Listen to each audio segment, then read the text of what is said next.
Oh, ayan, ito. Isa po itong paglilinaw doon sa mga kumakalat na balita na si Ted Filon, Manong Ted, ay tinakot, sinuspinde, tinanggal o ano. So ito na po, good news, good news. Tingnan natin ang update ni DJ Chacha. Si PBBM. At nako, marami po tayong pag-uusapan pa rin ngayong araw na ito. May kinalaman na kay PBBM. Mukhang hindi ko sure kung para sa ating mga Ay, ng bati-bati yan. Kahit wag na silang bumati. Kung ganun din lang, sabi, bawal ang waldas, pero waldas. Sabi, exercise daw natin yung hindi magarbo, pero ang gagarbo nila, nasa Baguio Mansion ngayon. Itong na ito, ang sarap ng buhay.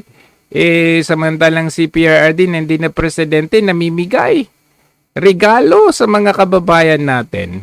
Pilipino o para sa kanila rin, ang paglagda niya daw po sa 6.352 trillion pesos budget next year on December 30. Pero ito So, magpapasalamat na ba tayo niyan? Dahil lalagdaan na ang pinaka-most corrupted na GAA or General's Appropriations Act ng 2025 na ito. hindi doon po Ano daw yun? Si Ate Amy mismo, yung gagawin na yan ng Pangulo, ang tawag niya dyan, like a thief of the night before the New Year. May ganon. Wala talaga silang chance makapag-private message ng kanyang kapatid. May pa gano'n si Senator Amy. Hindi ko sure. Yan nga ang pinag-uusapan namin ni Manong Ted. Nagkakausap pa ba silang dalawang magkapatid? Magkakabatian ba sila ng Merry Christmas at Happy New Year? Okay, ito yung take namin dyan na DJ Chacha. No? Either hindi talaga sila nagpapansinan or si Manang Amy ang pinaka kumbaga last resort nila sa mga Marcoses dahil alam nila na punong-puno na yung taong bayan sa mga Marcoses. No more Marcoses, ganun. So, ang ginagawa nila, kunwari na binibira kuno nitong si Senator Amy at ang kanyang kapatid at ang gobyernong ito. Pero mapapansin mo, DJ Chacha, na unlike doon sa mga ibang bumibira at nag-check and balance sa gobyernong ito, itong si Senator Amy, nakita mo parang untouchable. You could imagine yung mga iba nasususpende, yung iba nakukontem, yung iba nakukulong at kung ano-ano, ginagawa ng kung ano-anong kaso. Tapos itong si Senator Amy, talagang very blunt ang kanyang birada sa, tingnan mo, a thief in the night before the New Year. Talagang yan pa lang, pag iba yan, may kaso na yan nagiging terorista pag ganyan. So hindi ba nakapagtataka na ganun na nga? Na parang, sige, kunwari, binibira mo ako para hindi mahalata, no? Para kung halimbawa, ako ay matanggal bilang presidente, at least nandyan ka pa naman. Pwedeng ganun yan But may pa ganito si Senator Amy. Pero so nakita ninyo kung si DJ Chacha nga bumibira pa sa gobyerno, di ba? Si Ted Filon pa kaya?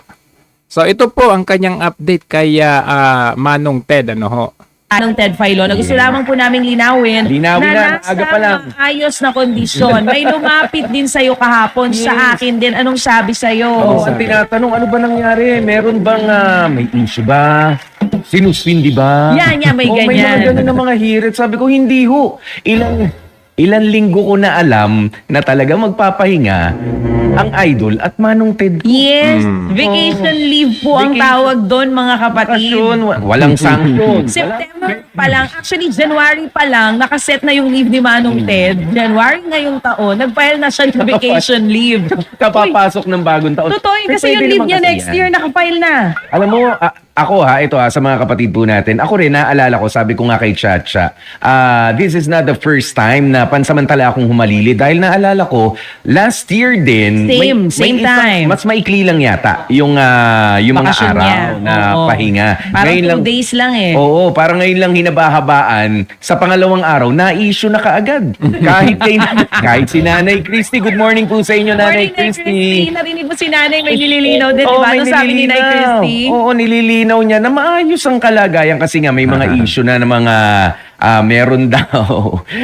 Baka raw binigyan na ng may mga Baka baka ipupersilapid, ganun. Ay, mabuti naman at meron tayong update. Ako, kahit alam ko na medyo, itong mga tropa nila, DJ Chacha, Manong Ted, but I can see kasi yung consistency sa kanilang laban eh.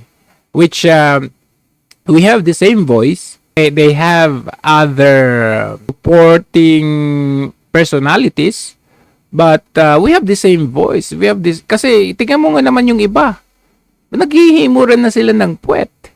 Kaya talaga nitong mga lately na wala si Manong Ted, abay, hindi lang yung mga kanilang followings ang nag-alala, kundi pating mga DDS din. Nagpapahinga. Oo, ganyan. sabi, ayan, dahil matapang si Manong Ted sa kanyang mga birada, pinagpahinga, sinuspend. Wala pong suspension na nangyari. O kaya tinakot, di ba? At ito, buti sa'yo, yan lang ang ang tala. Yung sa'yo, ano yung nga yung sa akin, sa'yo? matindi, nasa Canada pa to, Erwin Ocaña.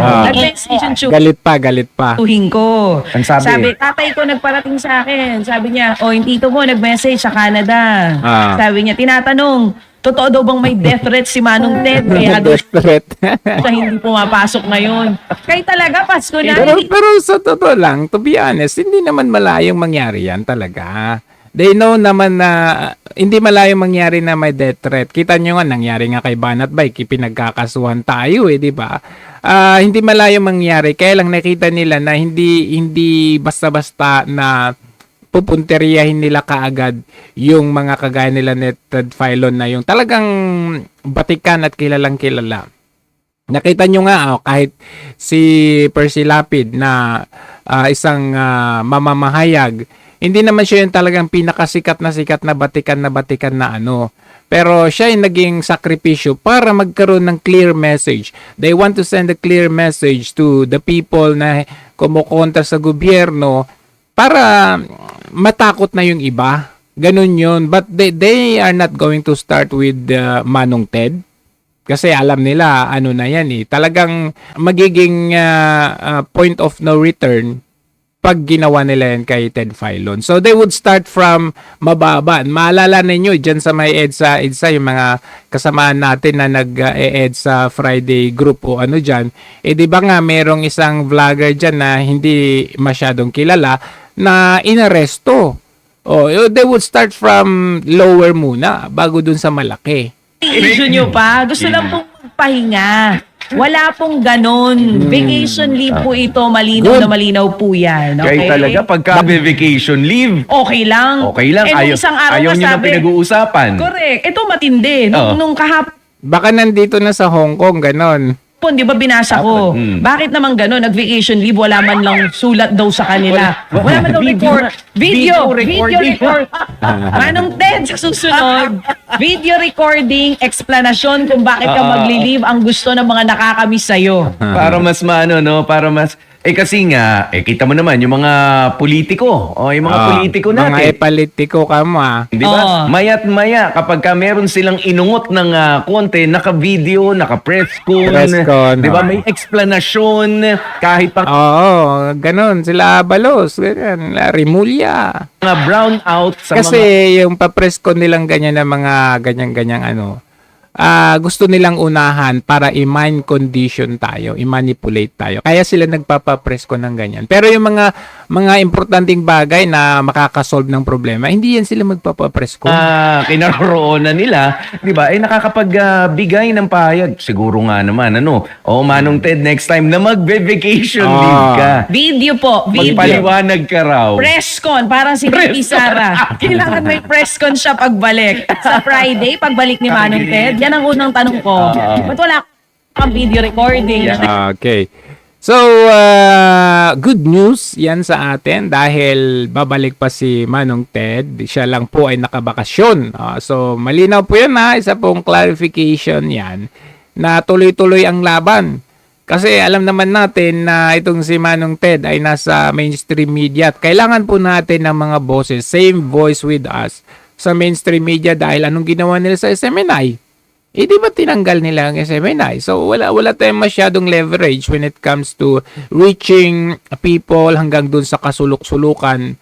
Wala tayong masyadong reach, kumbaga. So, kailangan natin itong mga, like, for example, ngayon, itong si Cielo Magno, Nagsasalita sila, they support other personalities, pero same voice tayo when it comes to laban like sa PhilHealth, yan sa corruption sa gobyerno. Unlike yung mga ibang mga kasama nila na hindi kumawari talaga, it's because with the interest, ayan, naghihimuran sila ng puwet. Yun lamang ho.